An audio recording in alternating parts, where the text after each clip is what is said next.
Now we will learn about strings or text in Python.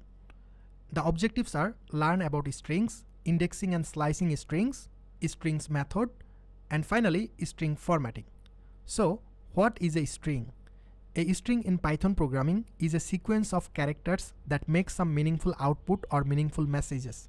For example, here we are seeing that hello Python. That means we are greeting to Python. But ultimately this is a sequence of character. As we are talking about characters, let's see how we can access characters from Python from a string. As we are talking about characters, let's see how we can access characters from a string in a Python programming language, right? So here in the Visual Studio Code, I have created one new program called string.py. Here we are defining one variable called text is hello Python. Okay, so now this is a text variable, and here inside we are holding or we are putting one string, and that string is hello Python. So from here, how we can access the characters or particular characters from this string, right? So directly we can write the print statement and say, for example, text and index of 0. So this 0 is actually meaning that the very first character of this string, and this first character of this string is ace. So this 0 is indicating the first character. So similarly, you can put print of text 1. That means it is indicating the index 1, and this index 1 is this. Similarly, we can access the very last character of this text string is text of -1. So this will access the last character from this string. So if you see, this is exactly same in Python list, right?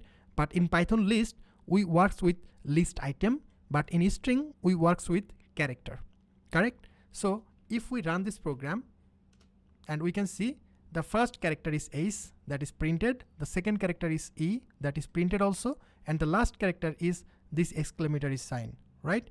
That is also printed. So here, this is how we can access characters from a string in Python. Alright, going forward, the third point is slicing string. So we can slice one string to one substring or any substrings. So let's see how it works. Okay, so here we are accessing the individual character, but now we will access the sequence of characters, okay, by slicing the string. So how we can do this? Just print and text of the first index will be 0, for example, and the second index will be, say, for 5. So how it will work? It will take the string from 0 index to position 5. So here we can see, so it will take from the index of 0 to position 5. So this is index 0. So it will start from here. So ace, E, L, L, O, 1, 2, 3, 4, 5. So till this O, it will print, right?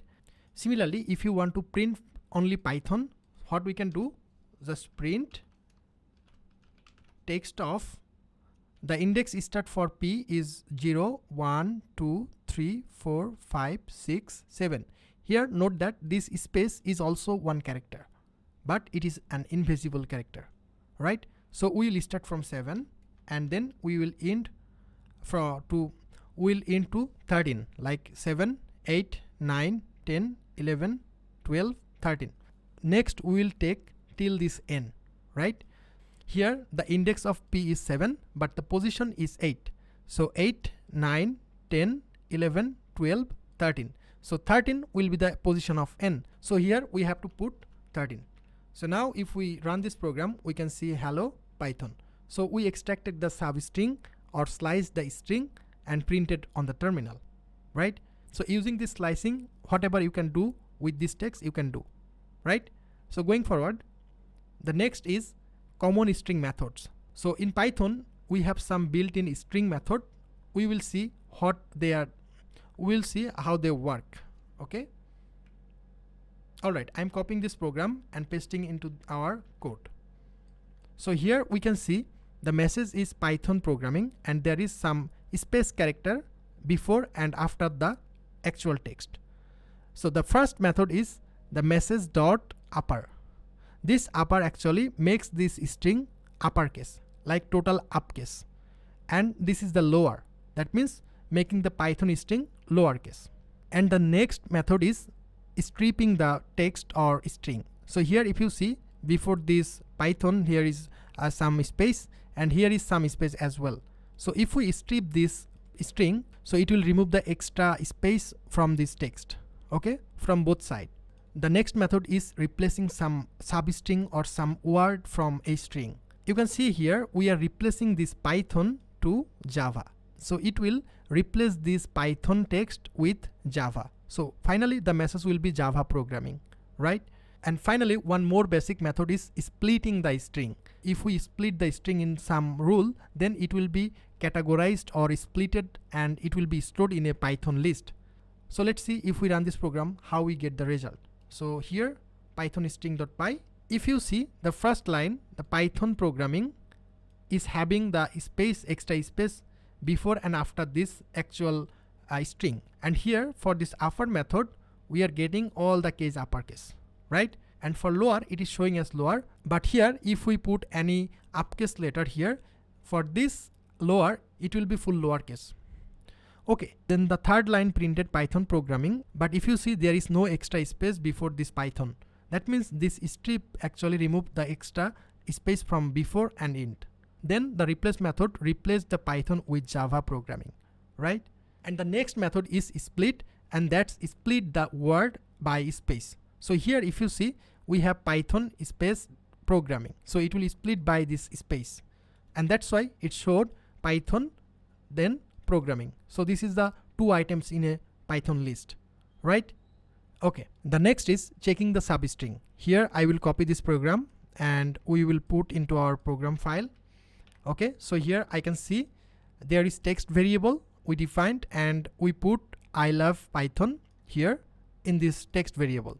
Now here we are checking if this Python in text variable.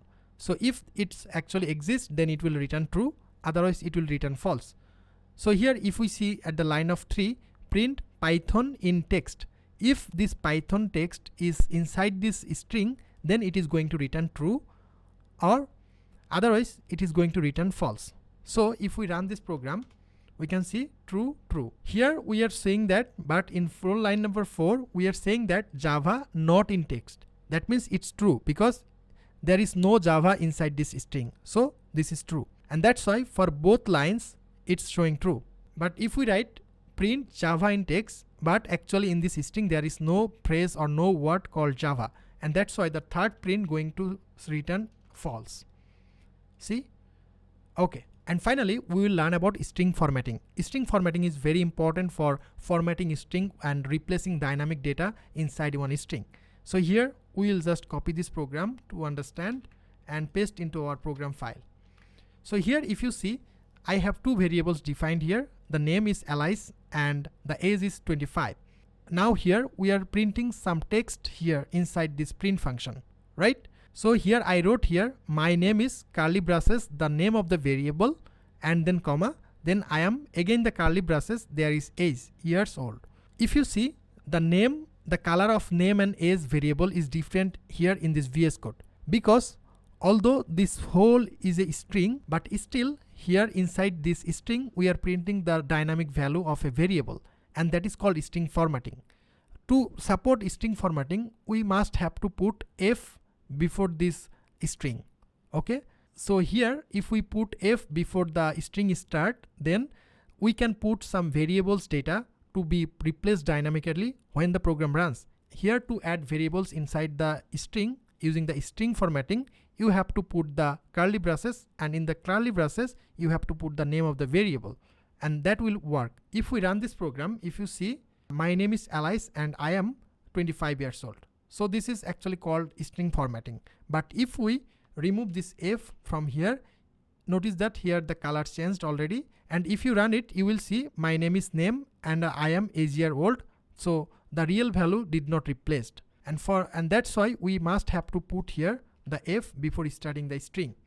Now if we run this program again, we'll see the real value replaced from this variable. So this is actually called string formatting. So the next thing is, you have some homework based on this class. The first homework is ask the user for a word and print them in uppercase, lowercase and reversed. Okay, so this is new thing, new trick. You have to observe, you have to research, and you have to make it. The second homework is write a program that checks whether a word is palindrome or not. Okay? Thank you.